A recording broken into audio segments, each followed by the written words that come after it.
Hello guys, welcome back to the video. तो ये है पार्ट 1 बीटेक सीएससी। इसमें मैं आपको बताऊंगा कि यूपीएस में बीटेक सीएससी की एडमिशन लेने के लिए एलिजिबिलिटी क्राइटेरिया कितना चाहिए होता है और एडमिशन प्रोसेस क्या रहता है। तो सबसे पहले बात करते हैं एलिजिबिलिटी क्राइटेरिया का, जो कि रहता है 50% मिनिमम 10th एंड 12th दोनों में।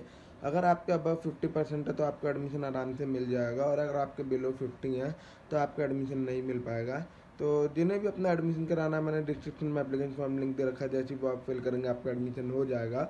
और अगर आपको कोई डाउट है, कोई क्वेरीज है, तो नीचे गूगल फॉर्म लिंक और व्हाट्सएप नंबर भी दे रखा है। जैसे ही आप गूगल फॉर्म फिल करेंगे, यूपीएस की टीम आपको कांटेक्ट करेगी और आपका एडमिशन कराएगी, आपका डाउट क्लियर करेगी।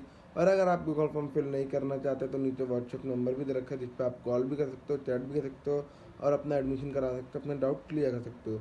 तो जिन्हें भी अपना एडमिशन लेना है यूपीएस में, जल्द से जल्द ले लो, क्योंकि कभी भी यूपीएस के एडमिशन क्लोज हो सकते हैं।